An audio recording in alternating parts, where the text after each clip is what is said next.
je développe un jeu qui s'appelle Run Mouse et dans cette vidéo, je vous montre où j'en suis. Pour ceux qui découvrent la chaîne grâce à cette vidéo, le jeu s'appelle Run Mouse. Dans le jeu, tu vas suivre l'aventure d'un jeune homme qui s'appelle Jean. Jean a été transformé en souris par un sorcellaire qu'on appelle Bozo. Après sa transformation, Jean retourne dans son village et tout le monde lui tourne le dos.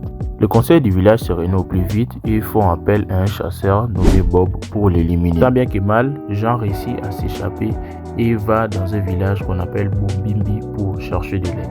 Les habitants de ce village acceptent bien d'aider Jean, mais avant de le faire, ils lui imposent une condition. Bon, j'en dis pas plus pour éviter de vous spoil, mais là c'était un petit résumé de l'histoire. Avant de vous présenter les nouveautés, laissez-moi vous parler un peu de Run Mouse. Donc, quel est le but derrière Run Mouse et pourquoi je crée Run Mouse? À la base, c'était un projet d'entraînement puisque je venais tout justement d'apprendre Unreal Engine, j'avais besoin de me lancer dans un petit projet. Mais sans le savoir, j'étais en train de commencer l'un des plus gros projets de ma vie.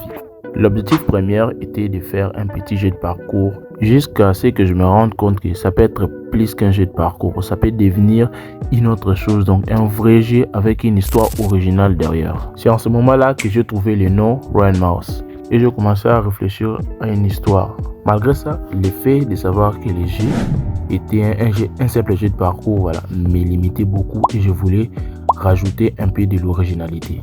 Au lieu de réinventer la roue, j'ai décidé de garder ce style de jeu de parcours puisque j'avais déjà commencé et en bonus, j'ai rajouté un autre type de jeu. Donc, j'espère que tu as compris comment est né Run Mouse. J'en profite aussi pour répondre à une question que les gens m'ont beaucoup posée. Ton jeu sera disponible sur quelle plateforme? Il sera disponible sur Epic Games, Steam et sur le store de Google. Je sortirai des versions Android et PC, même si pour le moment c'est pas gagné pour l'optimiser sur mobile. Le jeu est encore en développement. Je pense que bientôt je pourrai vous donner la configuration minimale pour jouer à Run Mouse sur PC et sur mobile. Il est temps de vous présenter les nouveautés, donc l'avancement du jeu. Pour ceux qui me suivent pour la première fois, n'hésitez pas à aller checker mes anciennes vidéos pour mieux comprendre. Comme vous le savez, je suis toujours au développement du niveau 2. Alors, je voulais rajouter de la narration au jeu. Du coup, j'ai créé un système de dialogue et j'ai introduit des personnages. Ce n'était pas gagné d'avance pour moi de créer ce système de dialogue, mais comme toujours, j'ai bien géré, je trouve, et les résultats finaux me plaisent bien. Après ça, je me suis directement attaqué au widget de conversation. Ce sont les petits trucs là que vous voyez dans les jeux vidéo sur lesquels les messages apparaissent. Donc, j'espère que vous avez compris.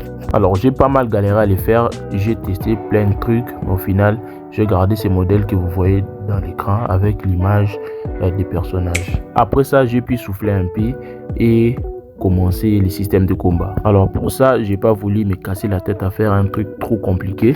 Au lieu de partir sur un système de combat à main nue, je suis parti plutôt sur un système de combat avec des projectiles. Donc, tu vas lancer des boules d'énergie, c'est moins compliqué à faire et ça me fait gagner beaucoup de temps. Je te laisse deviner dans l'espace commentaire combien de temps ça m'a pris juste pour faire ça. Alors, pour la création du système au complet, je l'avais départagé en 3 grandes parties. La première partie, j'ai créé les matériels du projectile. La deuxième partie, j'ai créé les VFX du projectile. Et la troisième partie, j'ai créé tous les systèmes qui vont avec. Donc, dès qu'il entre en collision avec un ennemi, il le tue. C'est à partir de là que quelques problèmes ont commencé. Comme je vous l'ai dit, lorsque les projectiles touchent l'ennemi, je veux qu'ils puissent détruire ces derniers. Mais les projectiles, son rôle dans le jeu, c'est de toucher l'ennemi. Après l'avoir fait, il ne sert plus à rien. Donc lui aussi, il doit se détruire. La destruction de l'ennemi comme ça fait statique. Du coup, je voulais rajouter un effet de décomposition. J'ai créé les VFX qui va avec. Sauf que l'erreur que je faisais, c'est de l'attacher au projectile. Donc, quand les projectiles touchent l'ennemi, le projectile disparaît avec l'ennemi. L'effet n'a pas le temps de se jouer. Je m'étais mis à chercher par-ci, par-là. J'avais enfin trouvé une solution. Sur Unreal Engine, il y a une possibilité de détruire les projectiles après un certain délai. Du coup, le projectile va traverser l'ennemi. L'effet se joue. Après cet effet, les projectiles se détruisent. Ça veut dire qu'il n'existe carrément plus. J'ai passé 20 jours à construire ce système et c'est en fait terminé. Maintenant, je vais m'attaquer au système des quêtes. Run Mouse n'a pas encore fini de te surprendre. Si le projet t'intéresse, mets-moi un petit like dans cette vidéo et abonne-toi. Et voilà, c'est tout pour aujourd'hui. On arrive à la fin. Si tu es resté jusqu'ici, mets-moi en commentaire #RunMouse. Sur ce, moi je vous dis à la prochaine.